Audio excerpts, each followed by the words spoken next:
sa cavalerie. Alléluia.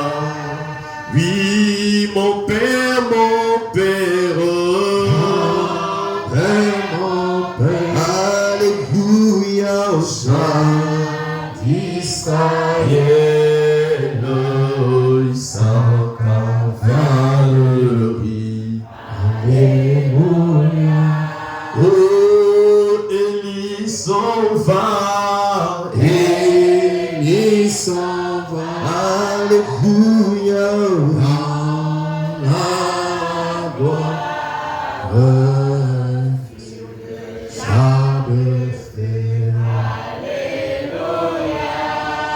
Élisée a crié, mon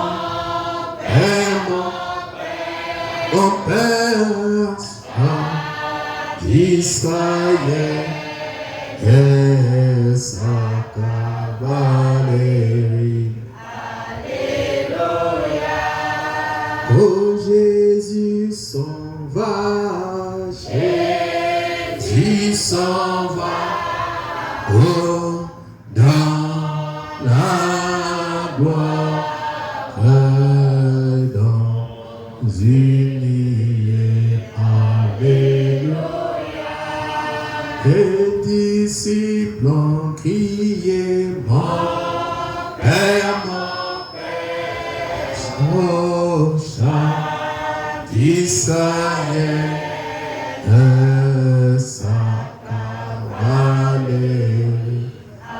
Alléluia.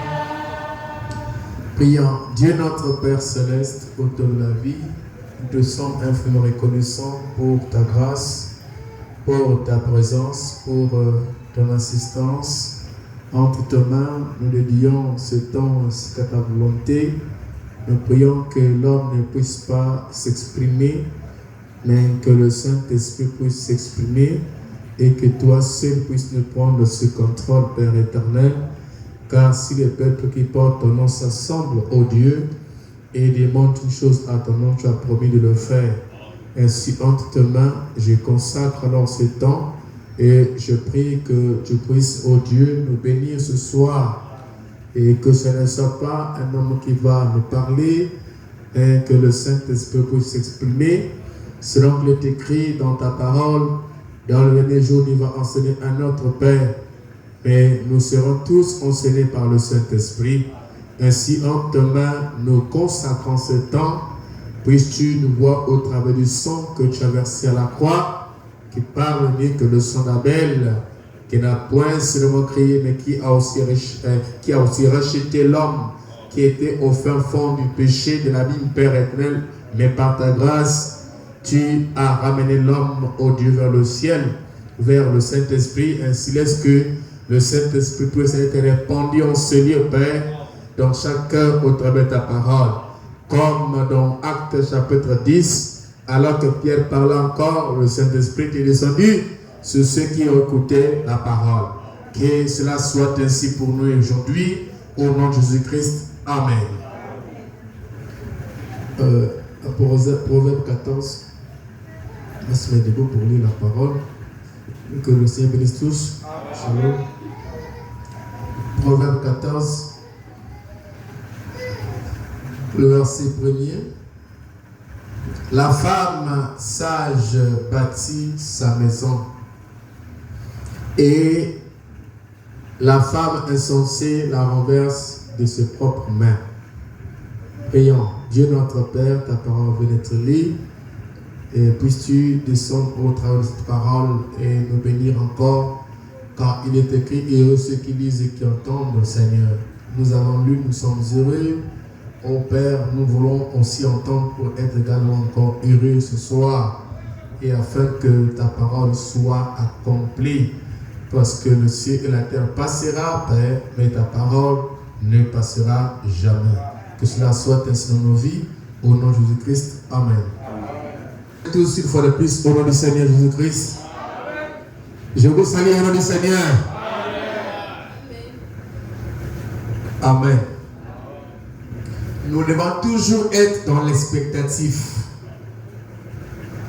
quand nous venons dans la maison du Seigneur. Parce que David dit, je suis dans la joie. Comme il dit, allons dans la maison de l'Éternel. C'est là que notre nom de rendez-vous avec le Seigneur.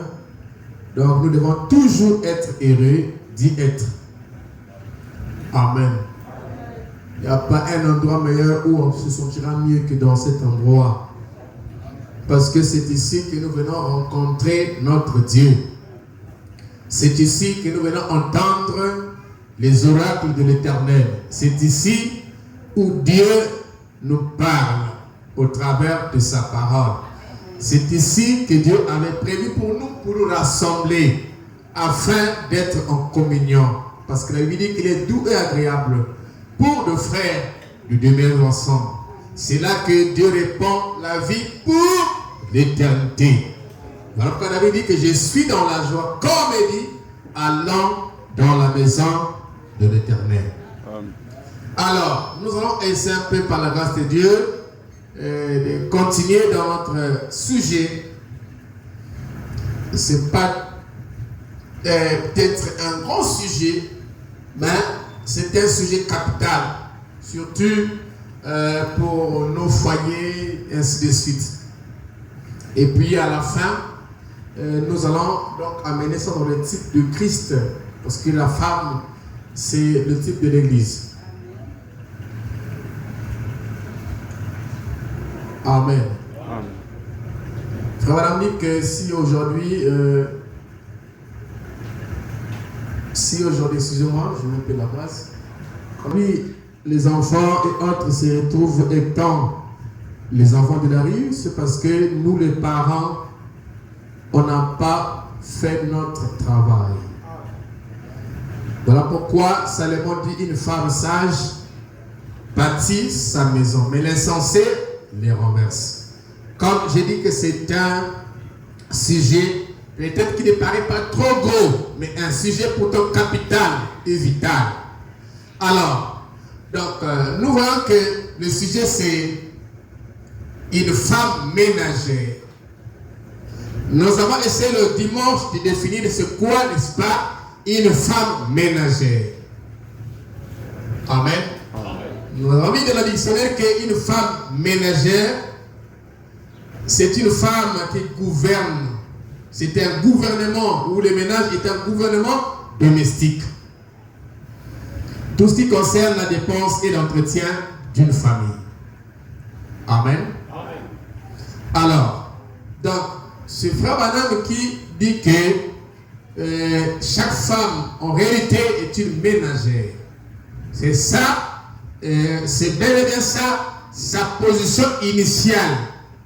Parce que nous avons vu le dimanche que quand le péché est entré, parce qu'avant le péché, l'homme ne se débrouillait pas seul. L'homme n'avait pas à travailler. L'homme ne se débrouillait pas, mais plutôt c'était le Père lui-même qui prenait soin de l'homme et de sa femme. Mais quand le péché est entré, Dieu descend et dit, et c'est par la sueur de ton front que tu vas manger. Mais auparavant, ce n'était pas comme ça. Alors, puisque le péché est entré, donc la donne a changé, de dire, tu mangeras par la sueur de ton front. Et il dit que la femme enfantera, toi la femme, tu enfanteras avec douleur. Donc, parmi les deux, chacun a eu sa sentence. L'autre c'était le travail, mais l'autre c'était la maternité. Amen. L'autre, sa sentence était relative aux enfants. Mais l'autre, sa sentence était relative à pouvoir apporter, n'est-ce pas, à manger dans sa maison. C'est comme ça que Dieu a établi ça au commencement. Donc, la femme au commencement n'est pas en fait appelée pour travailler, mais elle est appelée pour prendre soin de sa maison. Voilà pourquoi Salomon dit qu'une femme sage bâtit sa maison, mais l'insensé la renverse.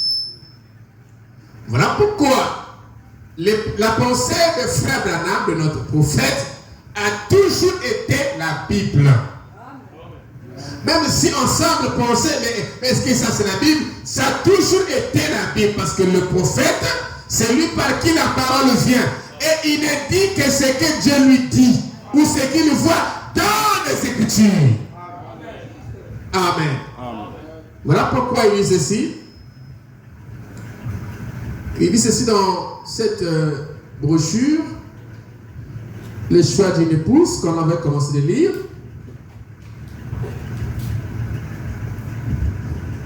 Le choix d'une épouse, prêché le 29, 4 mois 65. Il dit, le paragraphe 49, il dit, maintenant, trois expressions, car si un chrétien désire choisir une épouse,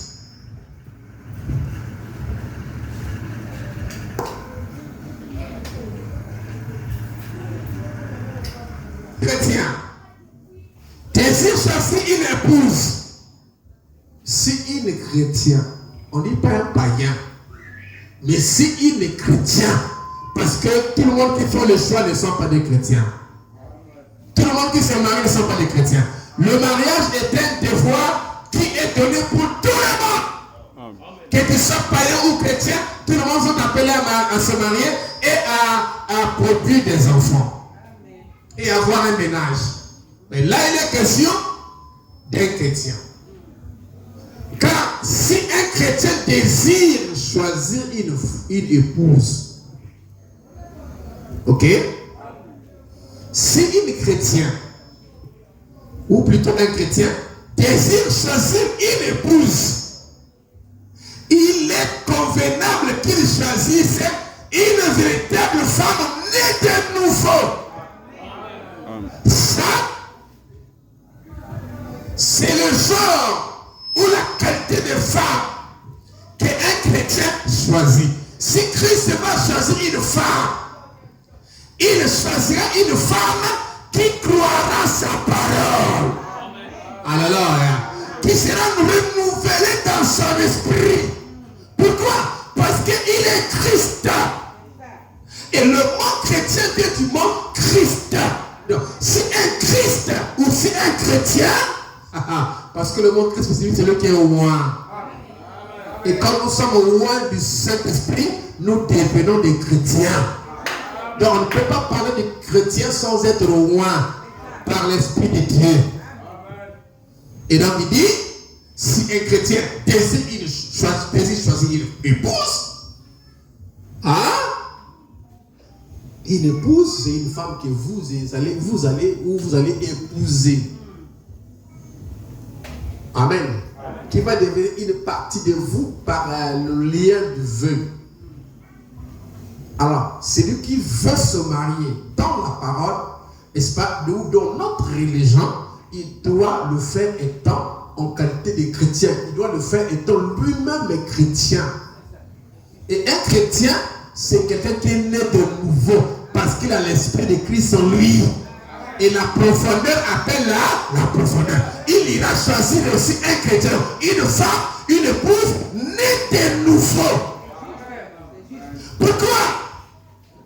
Parce que son choix va déterminer ce qu'est son intérieur. Son choix va déterminer sa nature, sa vie. Ce qu'il est. Voilà pourquoi on dit, montrez-moi votre femme, je vous dirai qui vous êtes. Amen. Amen. Ceux qui sont dans le monde, généralement, ne voient pas tous ces critères-là. Et il se marie comme ça. Peut-être qu'il a aimé une femme parce qu'elle a telle position, parce qu'il a l'argent, peut-être, voilà. Donc il y a beaucoup de motifs chez eux là-bas qui font que quelqu'un puisse se marier ou plutôt épouser une femme. Mais chez nous, les critères, c'est la nouvelle naissance. Amen. Pourquoi ça? Parce que la nouvelle naissance, c'est l'état d'une personne régénérée. C'est-à-dire que c'est l'état d'une personne, non pas dans son état déchu, mais dans son état régénéré. Donc dans son deuxième état. Vous voyez, donc chez eux, là-bas, ils prennent les femmes n'importe comment, ou les hommes n'importe comment, qu'ils soient régénérés ou pas, c'est le monde, c'est le paganisme. Mais dans le message, dans la parole, on prend une femme parce que moi-même, je suis régénéré. Et je dois aller chercher une femme régénérée. Née de nouveau. Qui est dans le royaume. Parce qu'une femme née de nouveau, née où? Elle est née dans le royaume. Un homme né de nouveau, né où? Il est né dans le royaume. Amen. Comme c'est le lors de notre première naissance, nous sommes nés dans ce monde. Et dans la deuxième naissance, nous naissons dans le royaume. Amen. Amen. Pas dans ce monde, mais dans l'autre monde là-bas, le monde de Christ. Amen. Le monde de la foi, le monde de la parole. Il dit, il est convenable qu'il choisisse une femme, une véritable femme, née de nouveau. Malgré son apparence, elle vaut ce qu'elle est. Et alors, une fois de plus, cela reflète son propre caractère religieux. Ça reflète son propre caractère religieux. Souvent, les frères, quand ils arrivent, comme le sait, quand ils arrivent à cette étape du mariage, ils oublient ce qui est nécessaire, la chose capitale. C'est l'état d'être de la personne, parce qu'elle va refléter, ou il va refléter ce qu'est ce monsieur-là, ou ce qu'est cette femme. Donc, on oublie tout ça. Mais on se précipite à autre chose, alors que le mariage est une institution divine. C'est Dieu qui a instauré le mariage. Voilà pourquoi Branham me dit, on doit toujours le consulter. Et c'est ce que font les chrétiens. Celui qui connaît que la femme là est de nouveau, c'est qui? Dieu. Amen. Hein? Amen. Hein? Amen. C'est Dieu. On peut penser qu'elle est une longue juive, peut-être que c'est une bonne soeur, parce qu'elle vient dans l'église, c'est une bonne soeur, mais Dieu connaît son intérieur. Et Dieu connaît votre pointure. Et Dieu connaît votre prédestination. Parce qu'en Dieu, il n'y a pas de hasard. Tout avait été déjà arrêté. Amen. Malgré son apparence, elle vaut ce qu'elle est. Il dit. Et alors, une fois de plus, cela reflète son propre caractère religieux. Il dit, cela reflète ce qu'il y a dans sa pensée. C'est que sera le futur. Cela reflète ce qu'il y a dans sa pensée. Cela reflète ce qui sera le futur. Ah? Parce que après que je fais mon choix, il y a des choses qui vont venir. Les enfants vont venir. Les situations vont venir. La maison aura aussi des troubles à l'intérieur et des taux de tension, ça va venir, n'est-ce pas? Amen. Alléluia. Mais où sera votre absolu? Où sera ce qui va vous soutenir en ce temps-là? Si Dieu au départ n'a rien dit, parce qu'il faut éviter les émotions. Dieu, vraiment que Dieu doit vous donner une révélation directe de lui, que c'est là votre femme ou c'est là votre mari. Par exemple, une révélation directe. Pas indirecte, non, un tel vous affirme, non. Oh, j'ai fait ça, non. Oh, Dieu m'a dit, non, c'est votre femme. Non. Une révélation. La révélation du mariage ne vient pas par intermédiaire. La révélation pour le mariage vient chez toi-même. Il n'y a pas d'intermédiaire pour ça. Parce que tu ne vas pas t'appuyer sur ce que l'autre a eu comme vision, ou comme sens, ou comme voix audible. Mais Dieu, qu'il donne à vous une révélation directe venant de lui, que c'est là votre femme. Et si Dieu vous dit ça, ça veut dire automatiquement la femme est née de nouveau. Parce qu'il ne peut pas demander un homme qui n'est pas de nouveau ou une femme qui n'est pas née de nouveau. Amen. Le choix de Dieu, il est fait d'après sa parole. Amen. Et la prédestination. Donc si frère Adam dit qu'il ira chasser une femme née de nouveau, ça veut dire que c'est ça le plan de Dieu pour n'importe quel fils. Donc si tu dis que c'est un tel, ou c'est ce monsieur, ou c'est cette femme-là, ça veut dire que là, il n'y a pas de rate. C'est sa volonté. Et en ce temps, tu as un absolu. Tu sais là où tu te tiens. Même si le monde parle contre, même si les parents parlent contre, même si les frères parlent contre, et tout ça, toi, le frère, tu connais que Dieu m'a dit. Alléluia! C'est elle là. Et voilà pourquoi personne ne peut séparer ça. Parce que Dieu a dit, c'est toi. Il a dit, c'est la femme. C'est ce qu'on appelle Dieu a uni les deux. Amen. Et que personne ne sépare ce que Dieu a uni. Donc, quand les tempêtes vont venir, quand les situations vont venir, les difficultés, tout ça, eh bien, tu tiens bon parce que tu avais reçu au départ une révélation. Et tu es convaincu. Parce qu'on ne peut pas être convaincu avant que Dieu ne parle. On est convaincu après que tu as parlé. C'est comme ici, vous êtes ici, vous appelez le frère et le soeur du message. Mais pour l'être, vous avez d'abord été convaincu à entendre la voix de Dieu. Donc, avant d'être convaincu, vous devez d'abord entendre Dieu vous parler. Si Dieu n'a pas parlé, ne soyez pas convaincu. Dieu doit d'abord parler. Quand Dieu parle, quand Dieu vous révèle, là maintenant tu es convaincu que c'est le plan de Dieu, c'est le faire de Dieu. Hein? Merci beaucoup.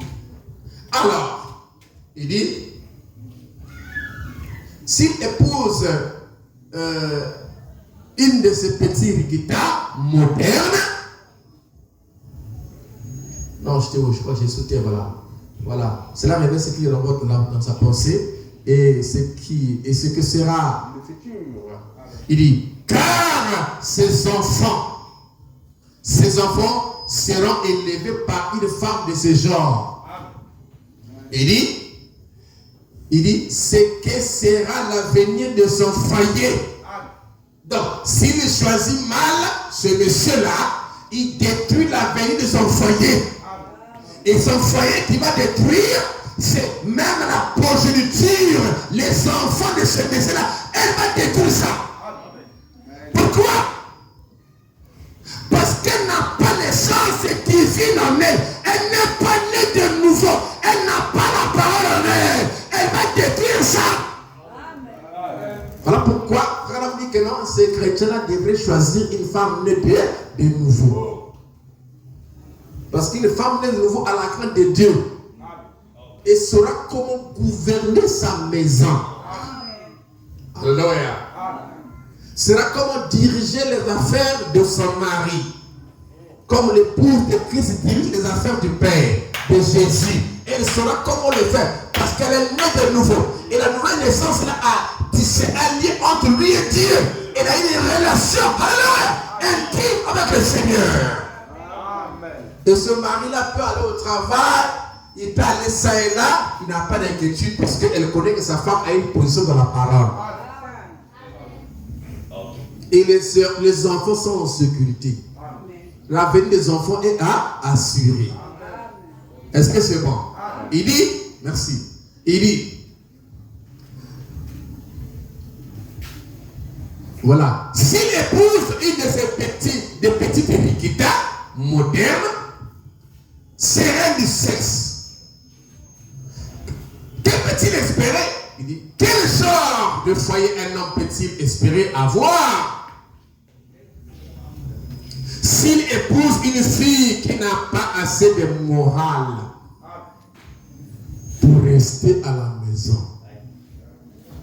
Elle n'a pas assez de morale pour rester à la maison et s'en occuper. Mais plutôt préfère aller travailler au bureau de quelqu'un.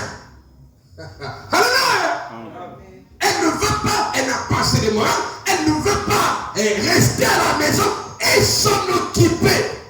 S'occuper de quoi? Des enfants. Je vous donnerai une station de l'an prochain, peut-être. Il faut l'amener qu'il y a des femmes ici qui ne savent pas là où les enfants vont. C'est que l'enfant est sorti pour aller blaguer, mais maman ne connaît même pas là où elle est partie. Vous voyez ce genre de femmes-là? Parce qu'une femme, une maman, qui a la crainte de Dieu, connaît les dangers qui vont courir les enfants si seulement il ne veille pas à ces enfants-là. Donc du coup, même les fréquentations de ces enfants sont surveillées. Même les coiffes de ceux qui viennent de l'école, on va accompagner X à la maison là-bas, dès qu'il verra les formes de coiffe, elle saura que non, ça ce n'est pas bon pour toi. Une vraie maman. Alléluia. Elle est vigilante. Et qu'est-ce qui la rend vigilante? C'est la parole de Dieu. Parce qu'elle est née de nouveau. Elle connaît le choix de la parole. Elle connaît tout ce qui peut pervertir son enfant. Elle est vigilante. Elle gouverne la maison à l'absence de son mari. Écoutez, il dit plutôt préférer aller travailler au bureau de quelqu'un. Quelle sorte de ménagère sera-t-elle? Quelle sorte de ménagère sera-t-elle? Elle sera quelle sorte de ménagère? Amen. Parce qu'elle a un gouvernement domestique. En d'autres termes, la femme a un travail à faire. Et son travail premier, c'est d'abord son foyer. Alléluia. Elle a un gouvernement domestique. Elle entretient la famille. Et la famille, c'est ses enfants. C'est les progéniture que son mari a manifesté au travers d'elle qui est le champ, n'est-ce pas, qu'elle avait racheté pour que ses enfants, n'est-ce pas, naissent de ces champs-là et soient encadrés par ces champs-là. Alléluia. Et que la maman reste là pour garder les enfants, comme a été la maman de Wesley, qui a eu 19 gosses, mais qui a tout encadré dans la parole. Pourquoi? Parce qu'elle était une femme sage. Elle savait comment bâtir sa maison, comment diriger les affaires de sa maison. Est-ce que c'est bon? Alléluia. Il dit, quelle sorte de ménagère sera-t-elle? Vous serez des babysitters. Amen. Personne auquel confier le garde des enfants, non. Amen. Il dit, et tous les restes, c'est vrai. Amen. C'est vrai. Vous serez des babysitters. Amen. Nous avons vu le dimanche que la femme, c'est travail, elle travaille au conditionnel. Elle travaille étant une aide pour son mari. Parce qu'une aide n'est pas la pièce maîtresse. Alléluia. Mais même quand nous faisons de l'aide à quelqu'un, ce n'est pas toujours perpétuel. Si celui à qui on apporte de l'aide devient, comment dirais-je, est maintenant habilité à assumer sa charge, vous le laissez. C'est comme par exemple, aujourd'hui, vous allez voir, par exemple, tu es en train de soutenir quelqu'un, à lui payer la maison et tout ça, et tout ça, et tout ça. Tu lui portes un peu de l'aide. Mais le jour que ce n'est trouvera un travail fiable, et que vous n'allez plus l'aider. Parce qu'elle est maintenant habilitée à pouvoir, s'en occuper lui-même, n'est-ce pas? Donc, une aide, c'est quelqu'un qui vient comme apporter un apport. Mais elle n'est pas une pièce maîtresse. Vous comprenez ça? Vous comprenez ça? Et quand elle fait ça, en fait, elle n'est pas à sa place. Parce que Frère a dit que non, c'est la place de la femme, c'est la cuisine. Donc, il n'y a pas une autre place en dehors de celle-là. Donc, si elle va ailleurs, elle n'est pas en fait à sa place, mais elle fait ça pour vouloir apporter une aide à son mari. Mais si son mari a les atouts, elle n'en a pas besoin. Que quelqu'un puisse me dire amen à ça.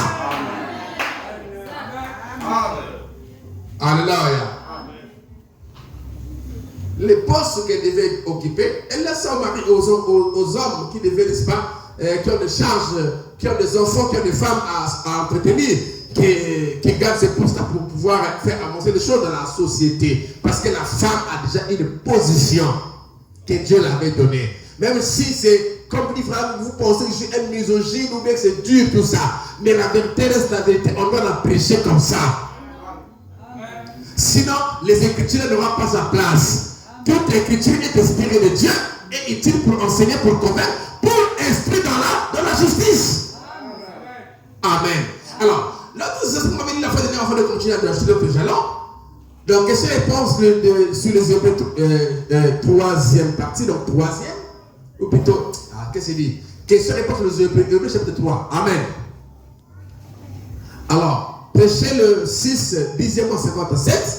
Prêchez le 6, 10e 57, le 6 octobre 57. Le paragraphe 777, il dit, mettez la femme là derrière, à la cuisine. Hein? Mettez la femme là derrière, à la cuisine. Où se trouve sa juste place? Où se trouve sa juste place?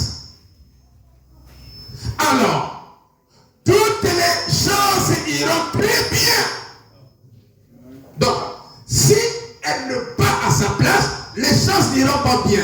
Mais si elle est réellement à sa place, toutes les choses iront très bien. Aussi longtemps elle est à sa juste place. Amen.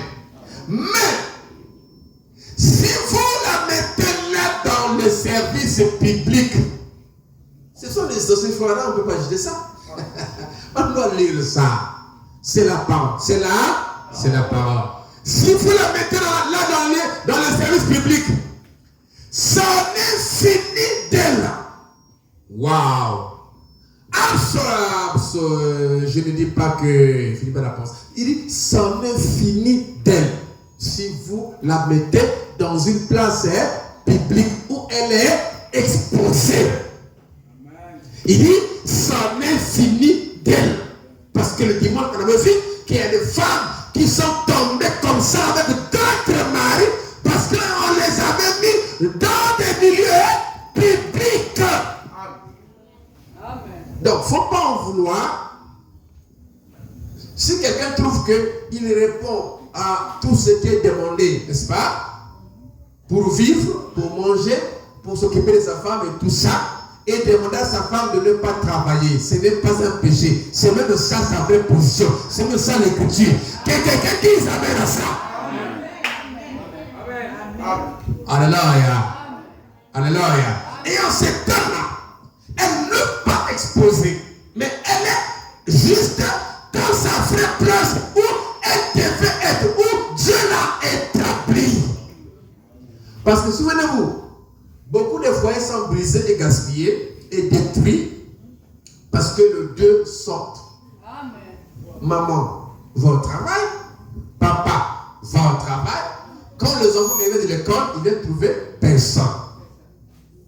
Vous comprenez ça? Amen. Et ils peuvent suivre des films qui ne sont pas censurés. Ils peuvent avoir des mauvaises compagnies, des mauvais amis. Ils peuvent avoir ça et là, et puis demain perdre la virginité parce qu'il n'y a pas le contrôle. Papa est sorti, maman est sortie, chacun est dans un lieu public et tout ça, et les enfants sont exposés à seuls.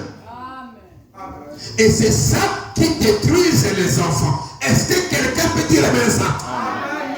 Peut-être que je vais retrouver une station de frère Wanam là que j'ai dans mes dossiers ici, là que je ne pense pas lire. Amen. On acclame le Seigneur.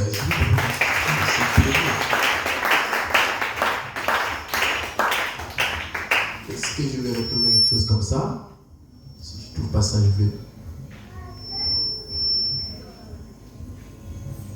Amen.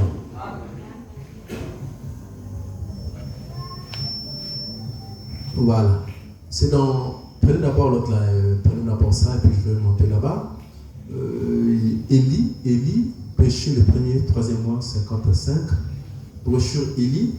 Prêcher le 1er, donc le 1er mars, 55, paragraphe 22, il dit, on a un petit réveil parmi les gens, et puis on devient calme, le diable souffle sa brise sur nous, et quand un vieux magazine Triste Story, quelque part dans la maison au lieu de prendre la Bible, il y a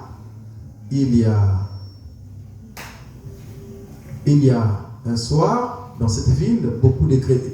J'ai lu, attendez, c'est pas dans la machine.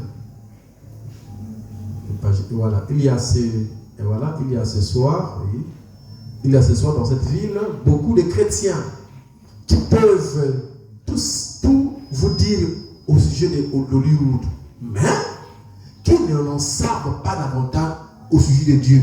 Amen. Ils se disent chrétiens. C'est une honte. On dit Amen. Il dit, quand c'est la soirée de la réunion de prière, vous restez à la maison pour regarder la télévision au lieu d'aller à la réunion de prière. N'est-ce pas vrai? Amen. Certainement. Tout. On a le temps pour lire les journaux, le temps pour faire ceci, le temps pour vos fêtes et tout. Mais pas de temps pour Dieu. Ce qu'il nous faut aujourd'hui, c'est un bon réveil à l'ancienne mode. Amen. Ou plutôt à l'ancienne mode, oui, il dit à la Saint-Paul. Et dit retour du Saint-Esprit de la Bible dans l'Église. Des signes, des prodiges et des miracles. On a le temps pour tout, sauf faire pour la chose juste. C'est la raison pour laquelle le monde est dans cette condition aujourd'hui. On n'a pas le temps de s'occuper des enfants. Hein? Il dit, c'est la raison pour laquelle le monde est dans cette condition aujourd'hui. Pourquoi? On n'a pas le temps de s'occuper des enfants. On les laisse courir les rues. Donc, c'est ça qui a fait même le malheur de ce monde.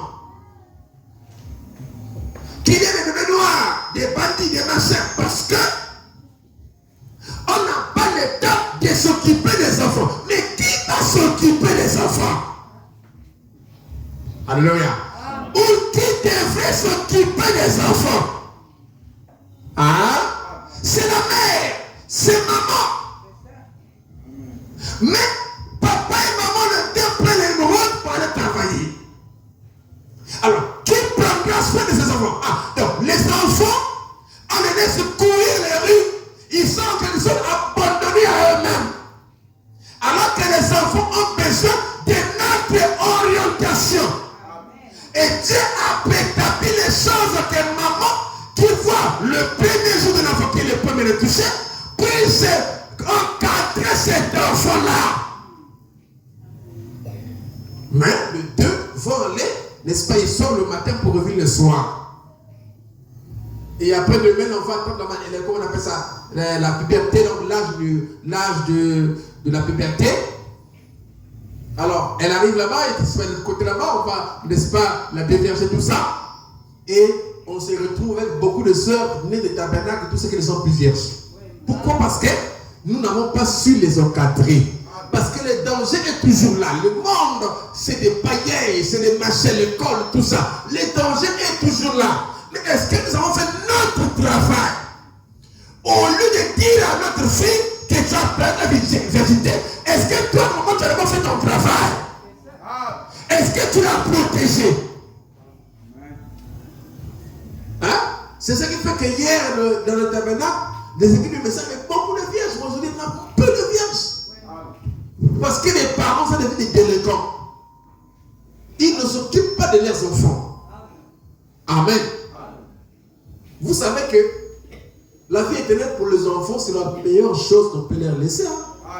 Tu vas aller travailler, tu vas aller faire ceci, il faut vous battre, tout ça, pour construire des immeubles, je ne sais pas, des maisons d'étage, c'est vrai. Vous allez leur laisser l'héritage. Mais si leur âme a été perdue parce que vous avez mal orienté les enfants, ces enfants-là, vous êtes les plus malheureux. Quel est l'héritage que vous avez laissé? L'héritage que les parents laissent aux enfants, ce n'est pas le matériel. L'héritage premier que les parents doivent laisser à leurs enfants, c'est Jésus. Parce qu'ils savent que même quand ils ne seront plus là, Jésus sera avec eux. Il va les protéger, il va les conduire. Voilà pourquoi j'ai besoin d'une femme qui a Jésus. Née de nouveau.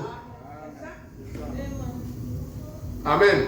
C'est la raison pour laquelle le monde est dans cette condition aujourd'hui. Il dit, on n'a pas le temps de s'occuper des enfants. On les laisse courir les rues. Vous femmes, vous dites des véritables, vous dites des véritables mères. Et la moitié du temps, vous ne savez même pas où se trouvent vos enfants. Et vous dites que je suis mère, mais la moitié du temps, vous ne savez même pas où se trouvent vos enfants. Alléluia. Voilà pourquoi on connaît une famille qui, les parents sortent le message, ou le tabernacle, il vient de l'église, tout ça. Mais les enfants sont tout le monde sont devenus des païens. Mais pourtant, c'est des enfants qu'on a soi-disant mis au monde le tabernacle. Mais à quel moment tout le monde devient des païens? C'est la négligence des parents. Parce que c'est eux qui doivent instruire l'enfant dans la foi qu'il est censé suivre. Vous savez, il dit, ce n'est pas simplement les méthodistes, les philistériens, c'est aussi les pentecôtistes. C'est juste. Vous savez que c'est la vérité.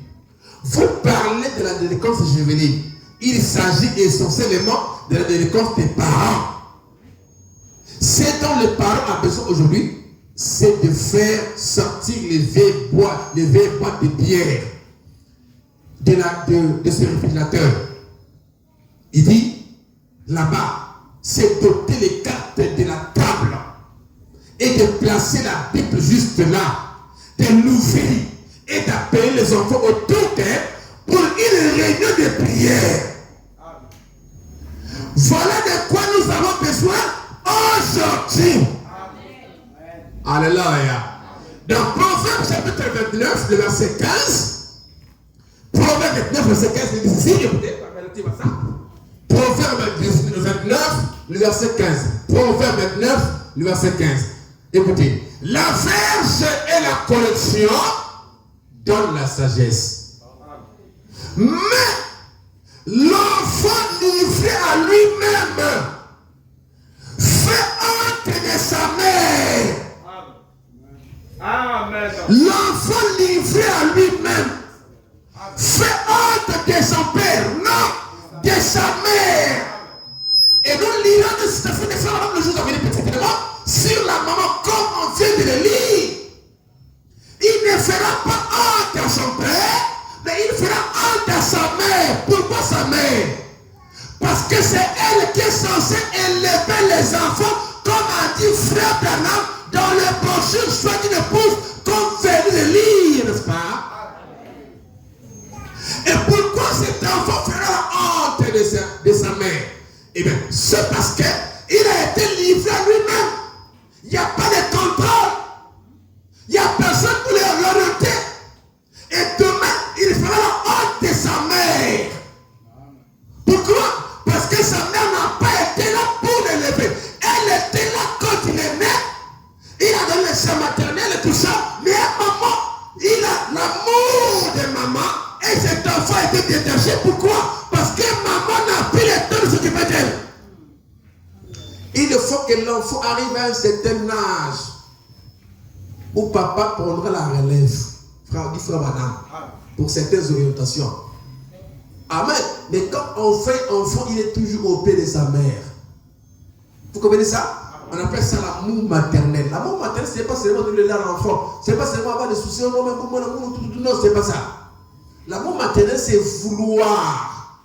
Parce que la maternité est une vertu de Dieu.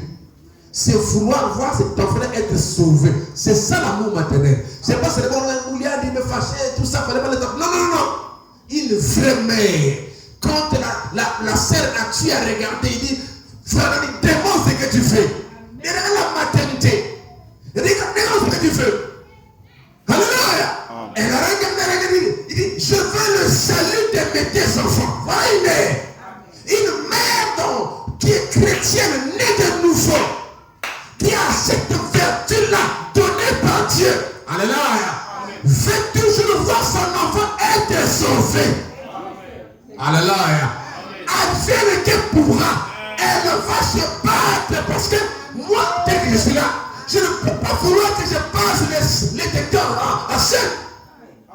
Frère Bernard me dit qu'on n'aura pas produit les enfants là-bas. Mais les mêmes enfants que nous avons ici seront avec nous là-bas. Mais ils doivent être sauvés. Quelle est cette maman-là qui va vouloir aller au ciel à seul? Vous savez qu'au ciel, il y aura des souvenirs. Hein? Moi, il y aurait des souvenirs. Je n'ai pas passé une éternité en train de penser à tel, mon fils là ou mon enfant était là en enfer. Non, il y aurait des souvenirs. Est-ce que c'est bon? Est-ce que c'est bon? Hein? Le fils, sa foi, a amené bébé là-bas, tu demandes son frère là-bas, de l'autre côté là-bas. Il n'a pas demandé son frère. Il a demandé son frère Billy Paul. Il y a des souvenirs, n'oubliez pas ça. Ne passez pas une éternité où vous savez que j'avais 4 gosses et peut-être 2 ont été sauvés. Non. Passe une éternité où tu es conscient que toi et tes enfants, vous êtes rentrés. Sinon, tu ne seras pas heureux. Voilà pourquoi le trait capital est nécessaire. Si réellement tu connais Dieu, tu es né de nouveau, tu ne vas pas dormir pour voir tes enfants dans la bonne position. Jamais. C'est cet amour-là qui fait du salut, qui fait que comme quand un enfant perd le chemin, quand tu te mets à genoux comme dit frère Branham, tu commences à le réclamer. Tu dis Seigneur, mon enfant, Seigneur, mon enfant, Seigneur, mon enfant, Seigneur, mon enfant. Dieu descendra. C'est comme la maman Jenima. Alléluia. Elle aimait son enfant. Et elle était tombée malade. Et cette maman-là savait que cet enfant n'était pas encore sauvé. Elle savait ça. Elle a commencé à prier le Seigneur, prier le Seigneur jusqu'à ce que le Seigneur a fait descendre Élie, William Branham. Et cet enfant a été guéri et il avait reçu le salut. Alléluia. Quand il a croisé frère Branham, il dit que frère Branham, je suis devenu un chrétien. J'ai été guéri depuis ce jour-là et je suis devenu un chrétien. Voilà des mamans.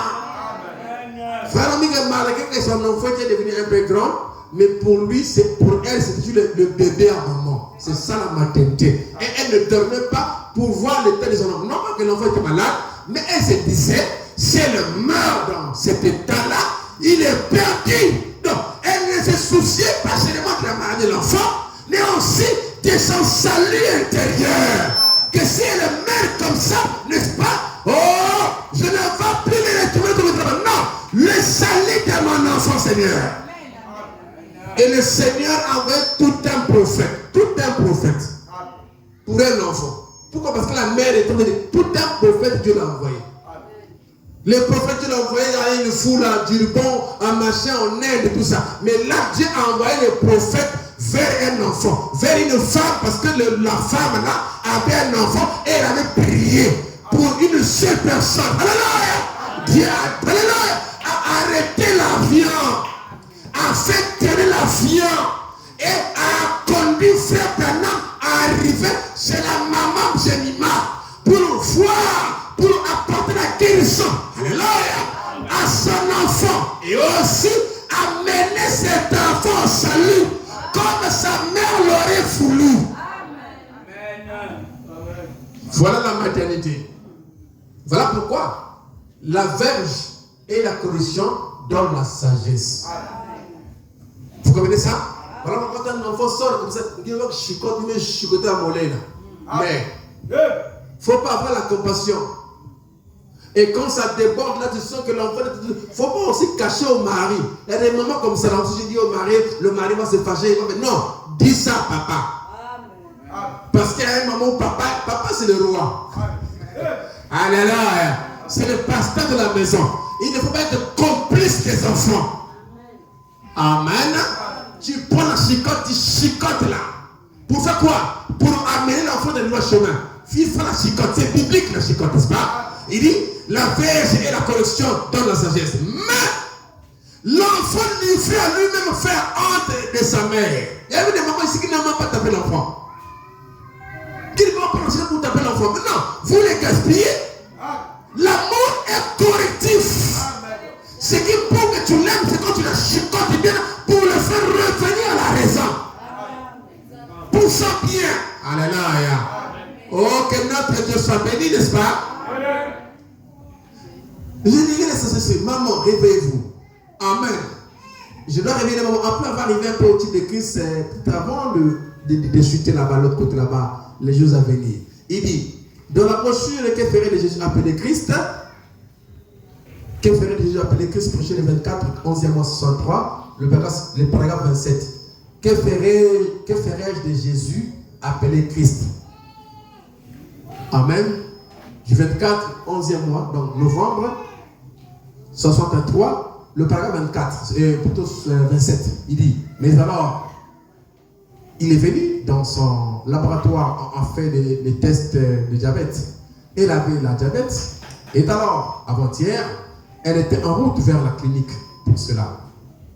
Et alors, quand elle a mentionné cela, alors, je lui ai rappelé, et je l'ai dit, et j'ai dit plutôt, viens ici, sœur Margie.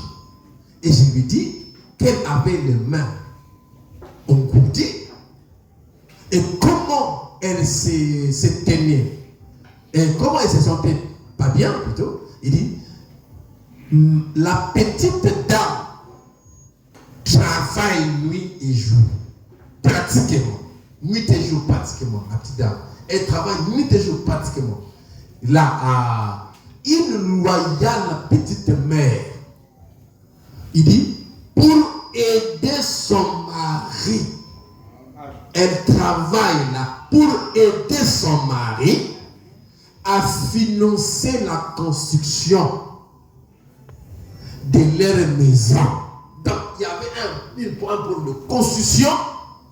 Cette femme-là est en train de travailler, pas pour elle-même, mais pour aider, pour soutenir son mari dans la construction de leur maison. Voilà pourquoi la femme ne travaille pas pour elle-même, elle travaille pour le mari, elle travaille étant une aide pour son mari. Que quelqu'un puisse me dire amen de la parole. Et que les paroles se taisent. Merci beaucoup. Elle travaille. Elle a petite, voilà, elle travaille toujours. Je te dis, il voyait une petite mère pour aider son mari à financer la construction de la maison. Et sa jeune sœur Nelly et Charlie, c'est les frères de Rodinei. Sa femme et tout travaillent ensemble là, dans ce laboratoire. Et de toutes leurs forces. Et elles ont dit l'opprobre. Elles ont laissé pousser leurs cheveux. Elles ont enlevé le maquillage et des choses semblables. Quand elles sont devenues des chrétiens. Donc elles ont laissé le maquillage, tout ça, quand elles sont devenues des chrétiens. Alors le loup, n'est-ce pas? Il dit, je pense qu'il faut qu'on accorde l'honneur à qui mérite l'honneur. Et j'ai certainement beaucoup d'appréciation pour ces deux jeunes dames. Donc, elle est en train de travailler au conditionnel. C'était pour soutenir, pour aider son mari, alléluia, à finir ou à faire face à la construction de leur maison. Vous comprenez ça? C'est dans ce motif aussi que l'homme est en train de travailler à cette époque-là. Pour soutenir son mari, parce que pour nourrir les début du mois, c'était difficile. Mais sinon, ce n'est pas là la place de la femme. Donc, elle travaille au conditionnel. Donc, on ne peut pas enseigner dans une église que la femme travaille comme étant un enseignement. Non. Ça, la place de la femme, c'est dans la cuisine.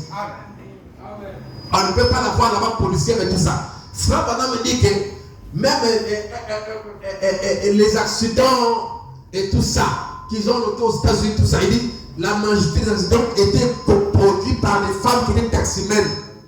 Et taxi-femmes, je ne sais pas comment on appelle ça. C'est-à-dire qu'ils conduisent des taxis aux États-Unis. Frère, nous avons fait la décompte avec Billy Paul. Il dit sur 300, on a été sur 75, un truc comme ça là. Des femmes qui faisaient des accidents, des femmes qui conduisaient des taxis aux États-Unis. Donc ils partaient, qui cherchaient, qui travaillaient comme étant des gens qui conduisent les taxis, n'est-ce pas, aux États-Unis. Et ils faisaient beaucoup d'accidents. Et frère, on a dit, ce qui faisait que non, aux États-Unis, qu'on puisse pas les détecter parce que il dit leur beauté faisait obstacle aux policiers. Donc, quand les policiers les voyaient en train de conduire et de faire des erreurs, ils ne donnaient pas le rapport exact. Parce que, il dit, nombre de ces femmes-là donnaient leur numéro de téléphone à ces policiers-là, comme elles étaient belles. Et quand on dit les rapports là-bas, on disait qu'ils conduisent bien. Mais voilà que nous avons fait les comptages avec Billy Paul. Elles ne conduisent pas bien. Alléluia. Pourquoi? Parce qu'elles n'étaient pas à la place. C'est le travail des hommes. Et vous voyez les femmes policières qui séduisent les gens. Avec des sifflets, en train de siffler des voitures. Amen. Amen. Un boulot qu'allait faire un frère. Elle a occupé ça. Amen. Elle ne passe sa place. Question-réponse rapidement. Question-réponse numéro 2, prêcher le 23, 8e mois 64, le paragraphe 60. Il dit, un homme, question-réponse, prêcher le 23, 8e mois 64, le paragraphe 60, il dit, un homme qui se marie devrait premièrement aborder cela avec beaucoup de prières. Amen. Avec quoi? Beaucoup de prières. C'est devenu rare. C'est devenu rare que quelqu'un veut se marier, qu'il puisse aborder ça avec beaucoup de prières. C'est rare. Le cœur est déjà parti. Elle n'a plus le temps de prier. Même quand elle prie là, c'est formaliste. Alléluia. Mais le mauvais choix détermine votre destinée éternelle. Hein? Car si tu choisis une mauvaise femme, hein? Toi tu es la bonne. Vous comprenez ça? Elle va te conduire là. Ou bien le mari là va te conduire là. Et tu vas commencer à briser la parole. En brisant la parole, tu as fermé le chemin de la route du ciel. Parce que le ciel consiste en la parole de Dieu. Donc une mauvaise femme ou un mauvais homme, vous vous liez avec lui. Vous devenez un corps avec la personne en question là. Alors, c'est là où ce qu'on dit que non, le choix que vous faites détermine votre destinée éternelle. C'est grave. Voilà pourquoi le choix, madame dit, on doit l'aborder dans une profonde prière. Alléluia, avec beaucoup de prières. Parce que c'est la mort ou la vie. Hein? Vous allez vivre dans le temps et pour l'éternité. Vous comprenez ce que je dis, non? Vous comprenez ce que je dis? Vous passerez une vie ici et vous allez de l'autre côté, vous allez retrouver votre femme ou votre mari de l'autre côté là-bas. Donc, c'est une vie qui commence ici là. Voilà pourquoi le choix doit être abordé dans la prière. Pourquoi la prière? La prière est une demande que vous faites à Dieu. Donc vous demandez à Dieu si c'est ça ta volonté. Ne vous précipitez pas dans les émotions et les SMS. Précipitez-vous dans la prière. Amen. Ne vous précipitez pas dans la beauté. La beauté est vaine. Vraiment dit que la femme que tu trouves belle aujourd'hui, attendez qu'elle ait seulement 2 gosses. Amen. Amen. Et moi j'ai quitté ma femme, j'ai dit, hey,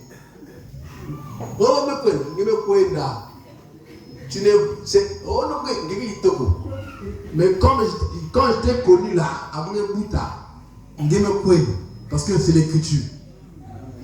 Je ne vais plus prendre ma femme qui avait 19 ans, 20 ans, la comparer à ce qu'elle est aujourd'hui. C'est l'écriture. Chaque fois que tu mets au monde, tu es en train de perdre. Vous voyez? Maintenant, si tu avais aimé que cette partie-là, ça veut dire que quand elle devient au fur et à mesure que tu le mets, du lien un peu de clarté là, aussi, comment on appelle ça, l'amour et l'organisation commence à diminuer. Là, il y a un problème. Parce que tu n'avais pas compris le sens. L'amour, ça se passe depuis l'intérieur. Ce sont deux cœurs qui se battent à l'unisson. L'extérieur est secondaire. Même quand Dieu a fait l'homme, ou la femme et l'homme, il a commencé à faire d'abord l'intérieur avant l'extérieur. L'extérieur était secondaire. C'est d'abord l'intérieur. Il a d'abord fait un homme et une femme esprit qui était... Alléluia! Et puis après, il est venu faire un homme de chair. Ça, c'était secondaire. Et le choix se passe pour connaître la beauté du Seigneur, connaître l'intérieur de la personne. Donc la beauté là, là, c'est secondaire. Vraiment, compte ça, même si quand ça commence à diminuer ou bien, tout ça. Mais au fin fond de l'intérieur là-bas, l'amour devient encore fort. Pourquoi? Parce que l'intérêt se renouvelle du jour au jour. Mais l'extérieur s'écarte du jour au jour. Mais pendant que l'extérieur s'écarte du jour au jour, l'intérieur lui se renouvelle du jour au jour.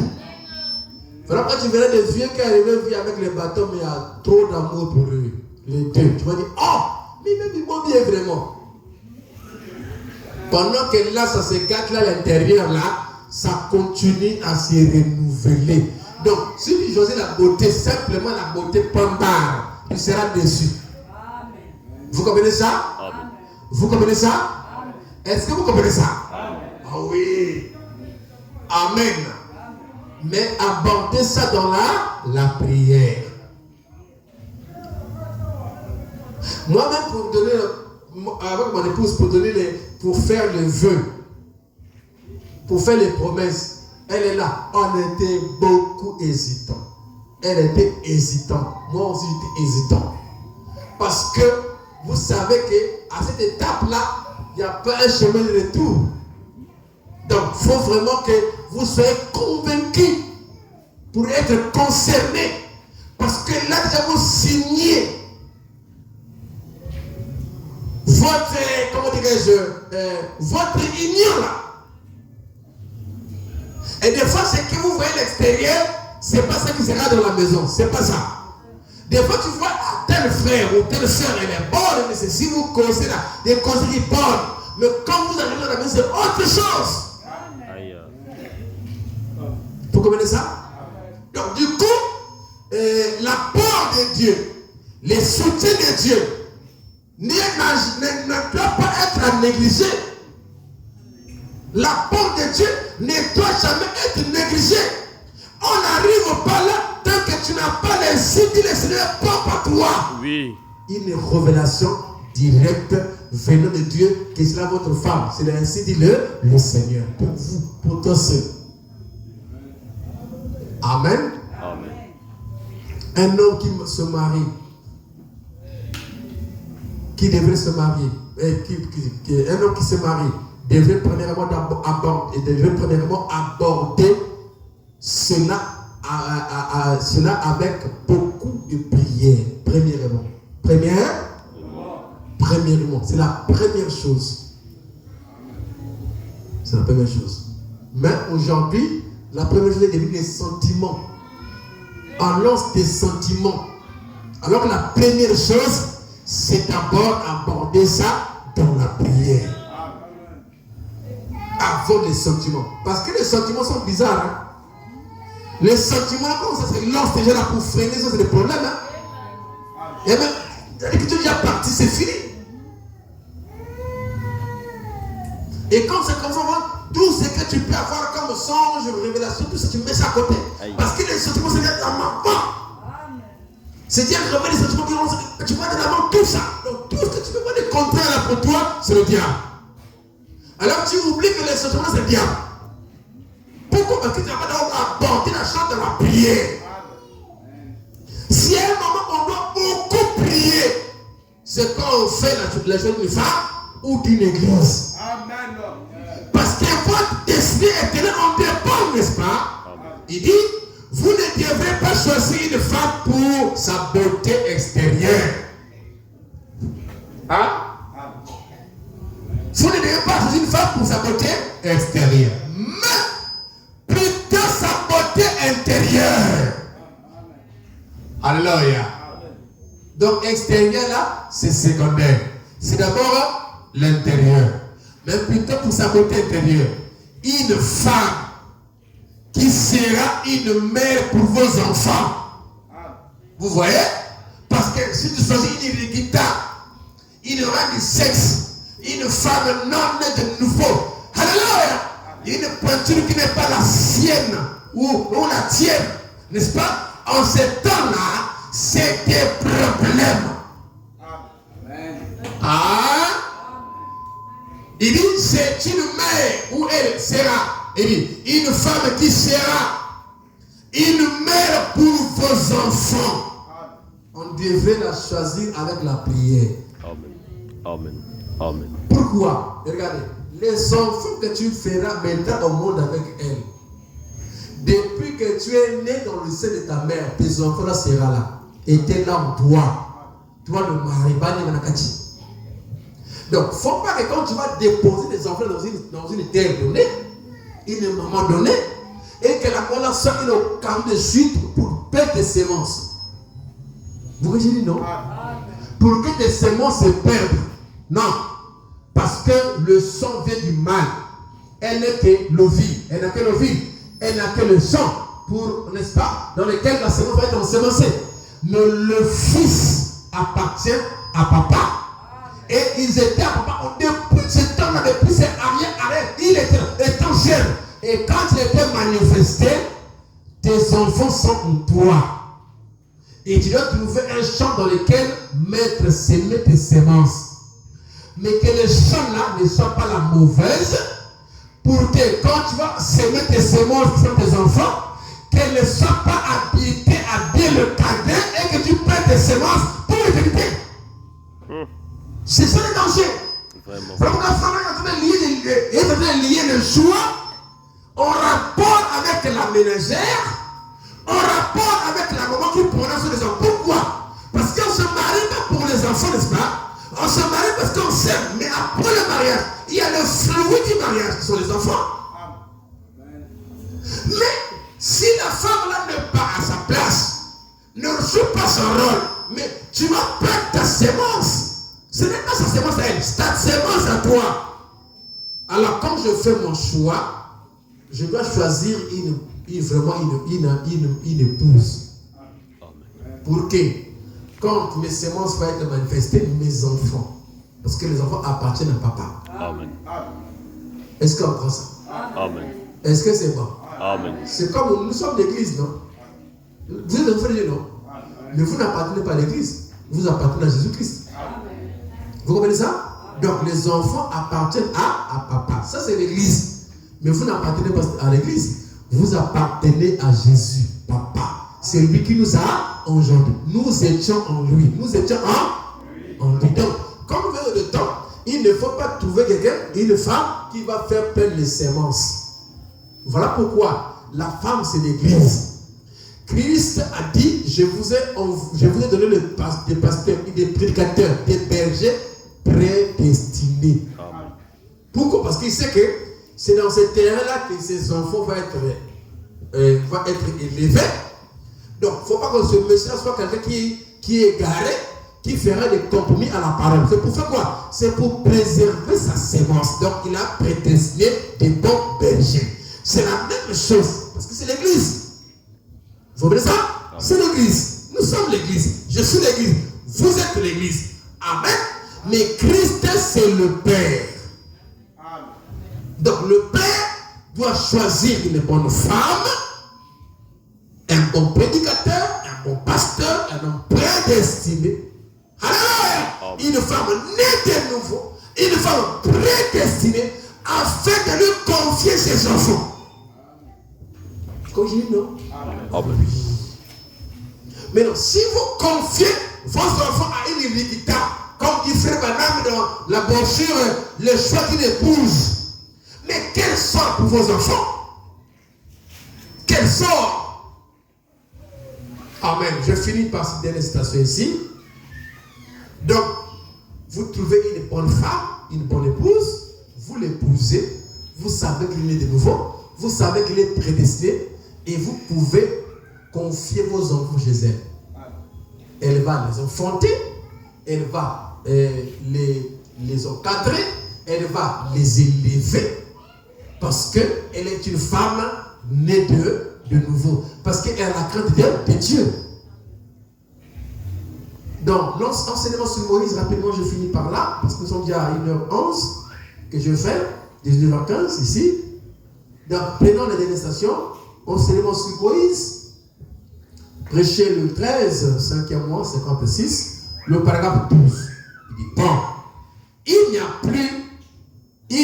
n'y a rien de plus doux sur la terre, à ce que nous sachions qu'une véritable et authentique mère,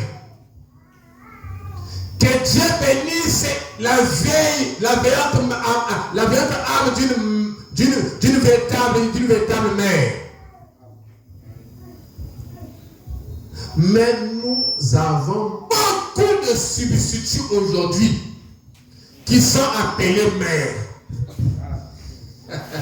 Frère Branham, que Dieu bénisse la vraie mère authentique. C'est vraiment qu'il y a une mère qui a sa place. Qui a vraiment cette vertu-là, ce sens-là d'une maman. Que Dieu le bénisse, dit frère Branham. Hein? Mais nous avons beaucoup de substituts aujourd'hui qui sont appelés mères. Ce n'est pas une mère. Ce ne sont que des femmes qui ont eu des enfants. Parce qu'il y a une différence entre une mère et une femme. Une femme, c'est comme on dit un homme, une femme. C'est-à-dire qu'elle est femme par rapport à son sexe. Parce qu'elle n'a pas un sexe masculin. Mais une mère, c'est celle qui a enfanté des enfants et qui, la vertu de la maternité, accompagne. Maintenant, une femme qui a des enfants, donc la vertu de la maternité ne comprend pas, n'est pas une mère, mais elle est une femme qui a des enfants. Est-ce que vous comprenez ça? Amen. Est-ce que vous comprenez ça? Parce que la maternité, c'est une vertu. Tu vas voir une femme qui a mis au monde un enfant, mais qui la laisse dans la chambre en train de pleurer et se retrouve dans une boîte de nuit. Ça, c'est une maman. Est-ce que c'est une mère? C'est-à-dire que d'autres même font quoi? Elle a mis un enfant au monde. Elle trouve que pour rester avec elle, c'est un caca. Elle va prendre l'enfant pour aller donner chez sa maman. Donc, chez la mémé. Pour que la mémé puisse rester avec l'enfant et qu'elle soit libre. Est-ce que ça, c'est une mère? Ça, c'est une femme, mais qui a eu des enfants, mais ce n'est pas une mère. Une mère, c'est quelqu'un qui a enfanté des enfants, mais qui a accompagné de la vertu de la maternité. C'est-à-dire qu'il ne peut même pas se séparer de son bébé. Non, non, non. Amen. Comme cette femme-là, au temps de Salomon, les deux femmes qui dormaient, chacun avait un bébé, et l'autre a dormi sur le bébé, le bébé décédé. Et quand elle se rencontre, l'enfant, elle a pris l'enfant de l'autre et tout ça. Elle a pris l'enfant mort et l'a mis chez l'autre. Et quand ces revêts sont mis à se disputer, on les a amenés vers Salomon. Et quand elles arrivent vers Salomon, explique, oh non, mon enfant, tout. Oh non, pour elle, c'est qui est mort. Oh, moi, c'est. Et ils ont discuté. Salomon dit, bon, amenez-moi une épée ici. Amenez-moi l'enfant qui est là. Comme l'autre est mort, amenez-moi l'enfant qui est là, qui sont de discuter de là. Il a amené l'enfant, il a pris l'épée ou le couteau, il a cherché à diviser cet enfant-là. Pour que les deux mères là, chacun ait à sa part du cadavre de cet enfant qui sont discuter là. Alors, l'autre, quand Salomon peut se dire,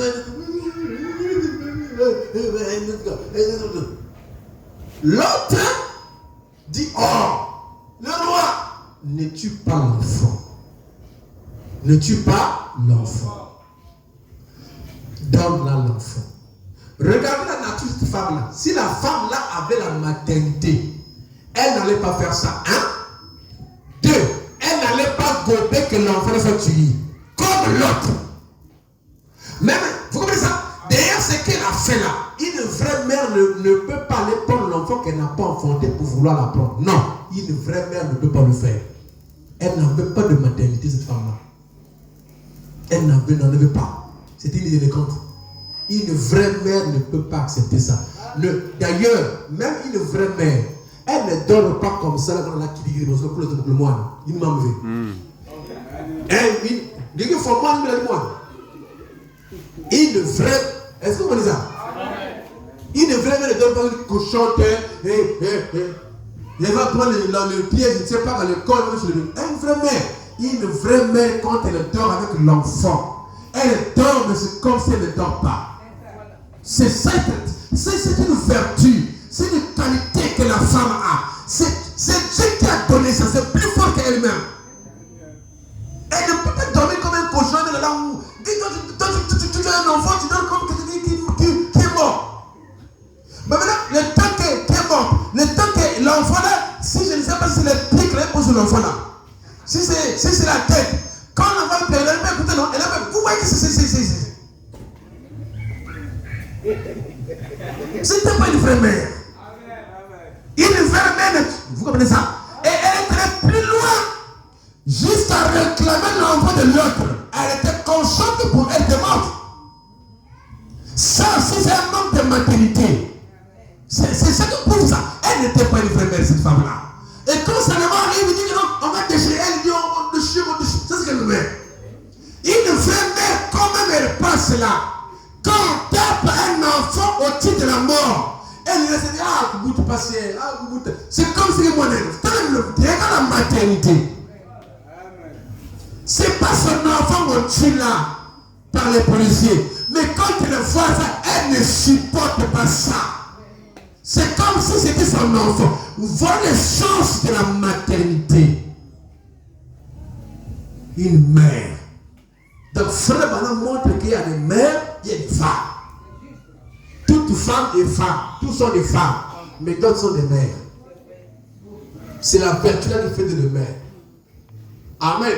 Il dit, nous avons beaucoup de structures aujourd'hui qui sont appelées mères. Ce n'est pas une mère. Ce ne sont que des femmes qui ont eu des enfants.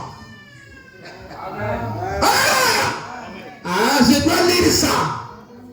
C'est vrai, moi je crois ça. Il est en train de faire entre une mère et une femme. Ce ne sont que des femmes qui ont eu des enfants, il y a des femmes qui ont eu des enfants. Qui négligent leurs enfants, qui vont aller et tout ça. Ils n'aiment pas. Ils n'aiment même pas. Elle n'aime même pas être oh, et tout ça. Et aussi ma toute fille. Non, non, ça, il n'aime pas ça. Ça, c'est pas une mère. Donc, vous, mon animal, elle est là à la maison, elle peut faire que quelqu'un autre le quitte. Ça, c'est pas une mère. Oh oui. Oh oui. Une mère veut rester même dans la boue. Elle ne va pas qu'elle me soucoulière et tout ça. Elle doit veiller, ma coutoyer et tout ça. Elle ne peut pas diriger n'importe qui. Non, une vraie mère. Elle aime. C'est-à-dire que, oui, vous dites, on a fait dans le même bébé. C'est-à-dire qu'elle veut toujours prendre soin de l'enfant, elle soucoulière. C'est comme ça quand elle est. Donc, quand on est en train de laver l'enfant, là, elle sent comme si elle se sent à l'aise. Elle est là sur moi. Quand elle met les oreilles, elle est contente. Quand elle tape un peu, elles sont contentes. C'est-à-dire que la vertu de la maternité est nourrie. C'est nourri, elle est en train de nourrir sa vertu de maternité. Mais quand vous voyez une personne qui laisse son enfant pour n'importe qui, la pour s'occuper de l'enfant, tout ça, la vertu là, elle n'en a pas. C'est seulement une femme, elle n'est pas une mère. Parce que la vertu là veut dégager ce qu'elle a. Elle doit se nourrir. Vous comprenez ça? La profondeur appelle la profondeur. Elle est mère. Amen. Elle ne veut pas que son enfant, peut-être que comment on appelle ça? La cité, c'était quoi? Les babysitters. Le babysitter, voilà. Les babysitters là puissent mal gérer l'enfant, ou peut-être que je ne sais pas. Donc, même quand elle va au marché, elle est de l'inquiétude. Voilà une mère. Elle a l'inquiétude. Elle ne peut pas se séparer. Mon babysitter, soutenir moi. Non. C'est son bébé. Donc, quand elle fait un tour là, on route, elle n'est pas toujours allée. Voilà une vraie mère. Elle veut déjà revenir pour son enfant. Voilà pourquoi la maman, c'est ça même sa place. C'est la maternité. Amen, amen. Il dit, j'ai fini, hein? Ce n'est pas une mère, ce sont que des femmes qui ont eu des enfants. mais pas de mère. Une mère à l'ancienne mode, c'est celle qui prend soin de sa famille. C'est celle qui prend soin de sa famille. Et qui ne se livre pas à ses flâneries, à ses danses, toute la nuit durant, fumant, buvant, puis elle revient. Elle ne mérite pas ce nom sacré. On appelle ça un nom sacré. Elle ne mérite pas ce nom sacré. Une mère est sacrée. Amen. Hein? Une mère est sacrée.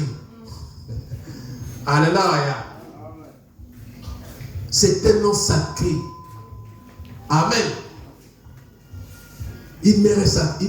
Elle ne mérite pas ce nom sacré. Il dit, ce n'est qu'une femme, c'est tout, qui élève un enfant.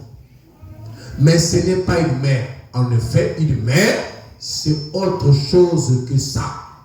Eh bien, je pense que vous connaissez. Amen. Vous y connaissez. Amen. Je pense que vous y connaissez. Une mère, c'est autre chose que ça. Que le Seigneur vous bénisse. Et que le Seigneur bénisse les vraies mères, comme a dit William Branham. Pas les femmes qui ont eu des enfants, mais des mères qui ont la maternité. Amen, amen, amen.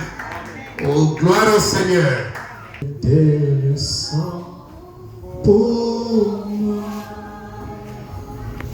Lorsque j'ai perdu à la croix et mourir, je sais c'était le sang pour moi.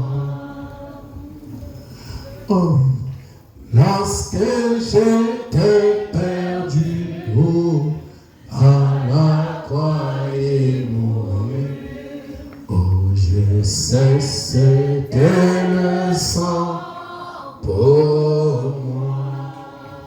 Et ce sang est la vie. Et sans sang est la vie, Seigneur. Et sans sang est la vie pour moi. Tous mes péchés lavés, le salut est établi. Et sans sang est la vie pour moi. Oh, tous mes péchés lavés, le salut est établi. Et sans sang est la vie pour moi. Oh, l'amour de Dieu pour moi. Oh oui, l'amour de Dieu pour moi est si grand. Oh, depuis l'éternité, l'agneau fait témoigner. Oh, l'amour de Dieu est si grand pour moi.